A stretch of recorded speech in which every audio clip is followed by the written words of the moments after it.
Imagine walking into court to fight a traffic ticket, only to have your own wife stand beside you and tell the judge, "He's guilty, not me." And if that's not shocking enough, what happens next involves a broken 150-year-old gavel, marriage secrets from a legendary judge, and a lesson that might just change how you see life itself. Stay tuned for this real-life courtroom moment that's as heartwarming as it is hilarious. It's a regular morning in Judge Frank Caprio's courtroom, the place where small traffic offenses often turn into big life stories. A woman named Linda Fields walks in confidently. She's calm, polite, but determined. Standing beside her is her husband, looking a little less confident. Judge Caprio greets them warmly, as always. "Good morning, Linda." Linda smiles and responds, "Good morning, Your Honor. This is my wonderful husband." But what she says next changes the entire vibe of the courtroom. With a slight grin, she says, "I got the ticket, but he was driving my car. I'm not guilty, he is." The courtroom erupts in soft laughter. Judge Caprio, always ready with his humor, leans forward, curious. He says, "Let me explain what happened." But Linda is already ready to explain herself. She tells the judge that she was shocked when the traffic ticket arrived in her name. Like many of us, her first reaction was confusion. She asked her husband what happened, and his response? Simple. Just pay it. Classic husband move, right? But Linda wasn't buying it. She asked more questions. He tried to brush it off. "I was at the corner of Eddie and Dudley, and I turned right on a yellow light." But Linda wasn't letting it go. She said, "You went through a yellow light? Really?" Her husband simply nodded. At that moment, Linda made a decision, a bold one. "I'm not paying this ticket, we're going to fight it." So, there they were in court, not because she doubted the system, but because she doubted her husband's memory. But why was she so determined? The story behind their drive was actually serious. Linda revealed that their son had recently been in a bad car accident and was hospitalized. Her husband had been visiting the hospital multiple times a day, so when he said he had gone through a yellow light, she believed he might have been stressed and distracted. Still, Linda was determined to find the truth. That Wednesday, they went together to review the video footage of the traffic stop. And what did Linda discover? Her husband had not gone through a yellow light. He went through a red light. When Judge Caprio asked her what happened when she saw the video, Linda responded honestly, "If I were a policeman, I would say he was guilty." Boom. Her husband, standing next to her, could only smile sheepishly as the entire courtroom laughed. Judge Caprio, loving every second of this, looked at Linda and said, "So you came here today to tell me he's guilty?" Linda nodded, without hesitation. "I'm not guilty. The ticket's in my name, but I'm not guilty." The judge, always quick with humor, laughed. "So the first thing you did was throw him under the bus." And Linda, without missing a beat, responded, "I'm not throwing myself under." Judge Caprio couldn't help but admire the scene, a woman fighting for her innocence by sacrificing her husband instead. At that point, the entire courtroom, including Inspector Quinn, was chuckling. It was clear. This wasn't just a traffic violation case. This was a master class in marital honesty. Linda had officially become the first person in court to plead not guilty by blaming her spouse. With the courtroom now filled with laughter and smiles after Linda boldly declared her husband guilty, Judge Frank Caprio did something unexpected. He leaned back, smiled warmly, and said to Linda, "Now I'm going to make you the judge." Yes! Judge Caprio decided to turn the tables and give Linda, the woman who threw her husband under the proverbial bus, the power to decide the outcome of her own case. It wasn't just a courtroom anymore. It had become a comedy stage, and Linda was now the guest judge. He asked gently, "Can I call you Linda?" She nodded, amused but curious. "Linda, that's fine." Judge Caprio continued. "Okay, Linda, here's the deal. You're the judge now. I want you to imagine that you're wearing Inspector Quinn's badge." At this point, even Inspector Quinn couldn't help but smile as Linda nodded, embracing her new role as Judge Linda. Judge Caprio pulled out the evidence, the video footage data sheet from the traffic camera. It wasn't just about a feeling or a guess anymore. It was about numbers, facts, and seconds. The key term he pointed out was red time. On the video's data sheet, The arrow pointed at 0.3 seconds. Judge Caprio explained, "Do you know what that means?" Linda shook her head, curious. "That means he went through the light when it was red for 3/10 of a second." Now imagine this moment. The courtroom goes quiet. Everyone's processing that number. 3/10 of a second. A blink of an eye. Judge Caprio looked at Linda seriously. "Now earlier, you said he's definitely guilty." Linda, realizing the numbers didn't lie, nodded but hesitated slightly. 3/10 of a second. Was that truly enough to condemn her husband? But Judge Caprio, always the teacher at heart, broke it down further. He explained that according to the traffic law, the system allows 2/10 of a second grace.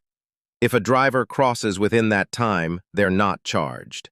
But her husband crossed at 3/10 of a second, just 1/10 of a second too late. So here's the twist. Was 3/10 of a second really worth a fine? Was her husband truly guilty beyond a reasonable doubt? Or was this a case of close enough? Judge Caprio leaned in. "So, Linda, you're the judge now. It's your decision. Do you give him the benefit of the doubt, or do you say 3/10, pay the fine?" Everyone in the courtroom waited for her answer.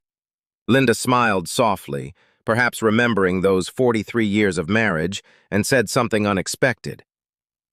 "I'll give him the benefit of the doubt, but he has to take me to dinner."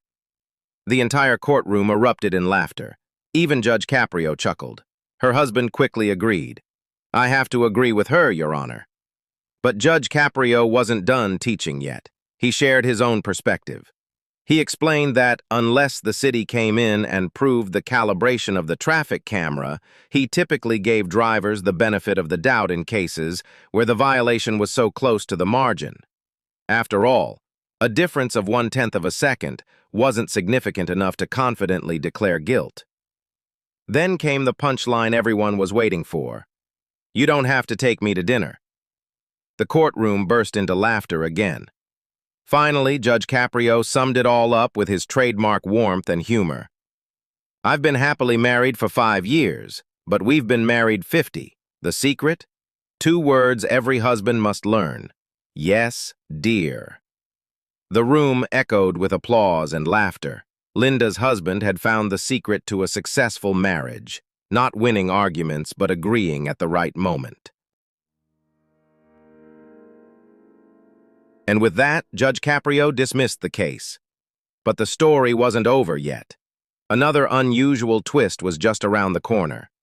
Because in this same courtroom, a 2-year-old boy was about to accidentally break the judge's gavel. Just as the laughter from Linda and her husband's case faded, Judge Frank Caprio called up the next person waiting patiently.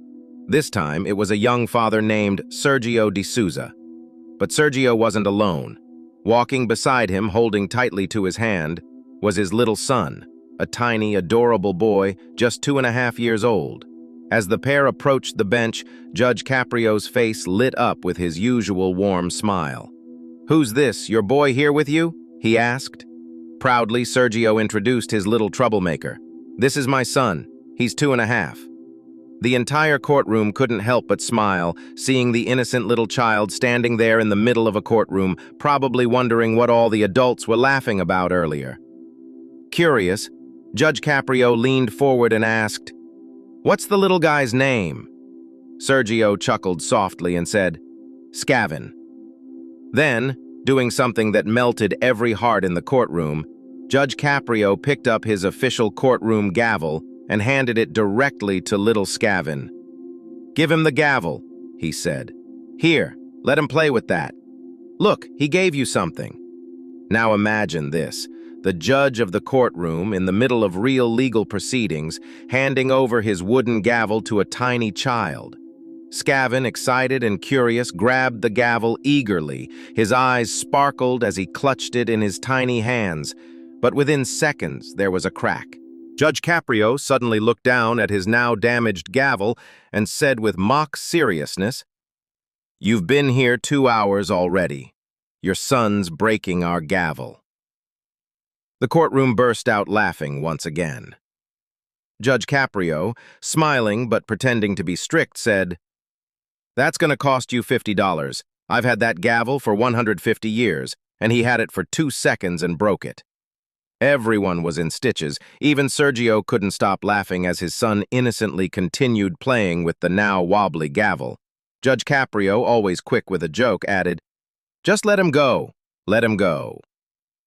But it wasn't just all fun and games. Sergio actually had a valid case to present. He explained to Judge Caprio that he had received a parking ticket while attending family court. His situation was a bit complicated. He had paid for parking time at the meter but was forced to stay longer than planned. The system wouldn't allow him to add more time for the same vehicle. So, thinking creatively, he purchased a second parking ticket and placed both tickets on his car's dashboard. He believed this covered the extra time. Unfortunately, the parking meter system didn't recognize his second payment as valid for the same vehicle. Judge Caprio, listening carefully while Scavin continued breaking courtroom records and equipment, reviewed the details. Sergio received the parking ticket at exactly 10:24 a.m. According to his purchase ticket, he had paid for parking starting a little before 9 a.m. He should have been covered until 11 a.m. Judge Caprio verified the ticket times and found Sergio's explanation to be correct. He shook his head slightly at the rigid parking meter system. Then came the verdict. "You missed it by 5 minutes, but you paid. The matter is dismissed." Sergio, relieved and grateful, thanked Judge Caprio warmly.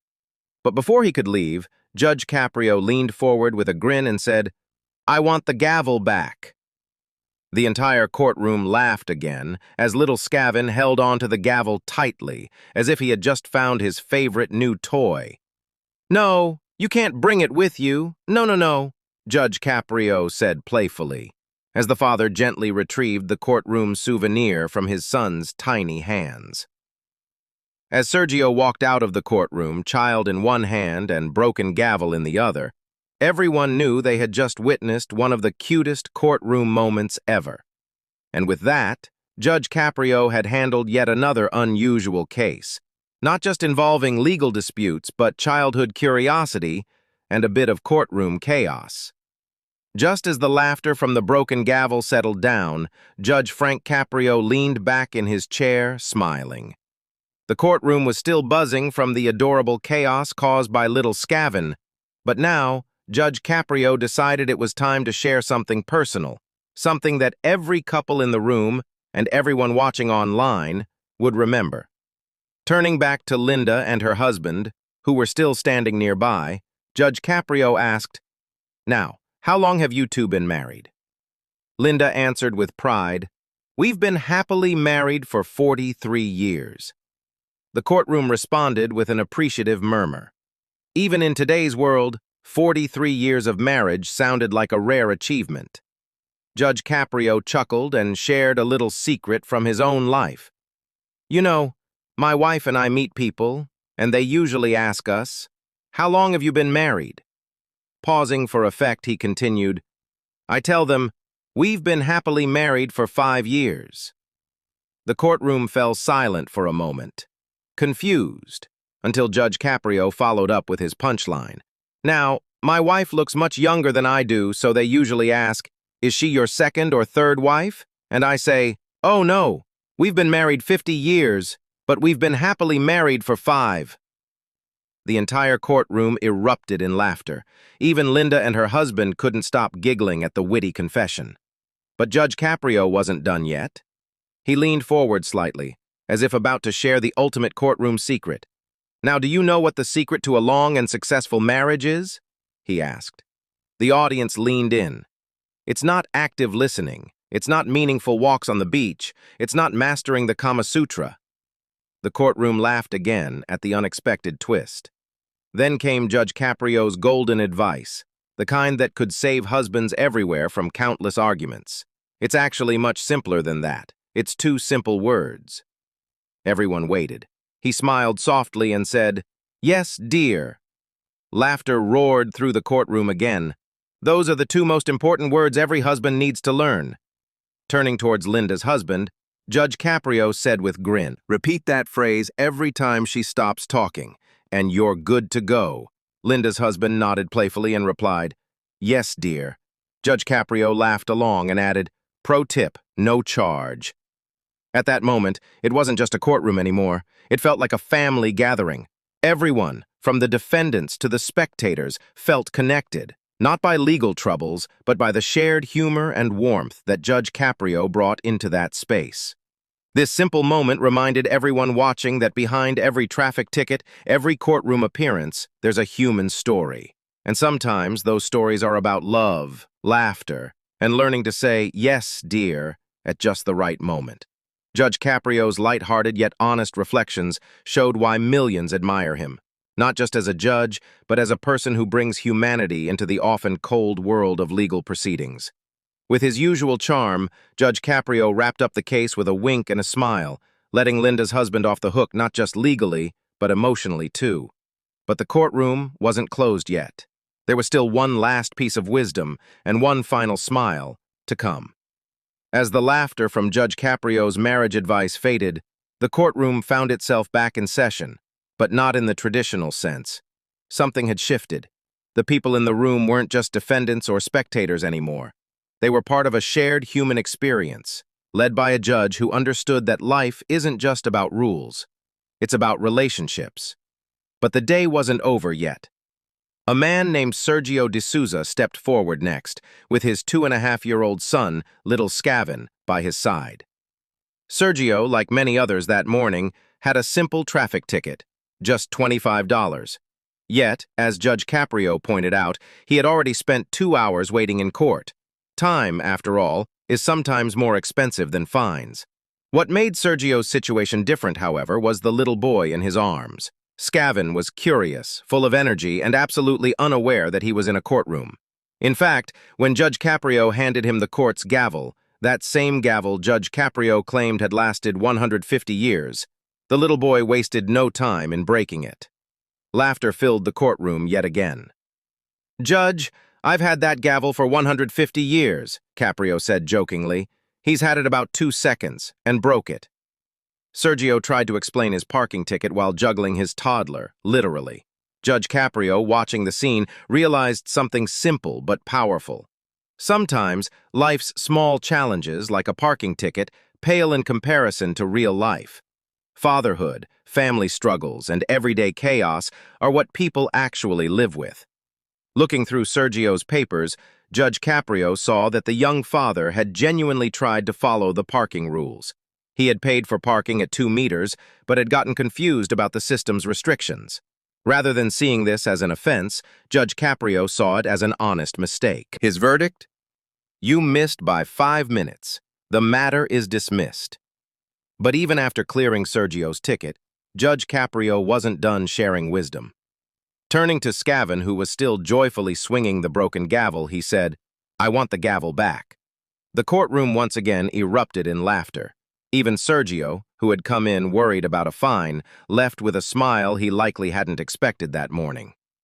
With the gavel recovered, though slightly damaged, Judge Caprio looked around his courtroom one last time. Then, he shared something simple yet important. "Come on, how cool was that?" And it was. Judge Caprio reminded everyone watching, both in the courtroom and on YouTube, that behind every ticket, every case, every legal formality, there's a person, a human being, often juggling life's challenges, doing the best they can. That's why millions love watching Caught in Providence, not just for legal rulings, but for moments like these, when kindness outweighs punishment, and when a broken gavel becomes a symbol of compassion. So if you're watching this story on YouTube right now, remember, life is full of small mistakes, traffic tickets, and red lights. But it's also full of second chances, smiles from strangers, and unexpected advice like, "Yes, dear." Judge Caprio closed the courtroom with a lesson not found in law books. Be understanding, be kind, and don't forget to laugh, even when your gavel breaks. And that was the story of how a husband was declared guilty by his own wife in court. A little boy broke a 150-year-old gavel, and Judge Caprio shared the simple secret to a happy marriage. If you enjoyed this real-life courtroom moment, make sure to hit the like button. It really helps support the channel. Subscribe now for more heartwarming, funny, and surprising real stories that show the human side of life. Also, share your thoughts in the comments below. What would you have done if your partner told the judge you're guilty?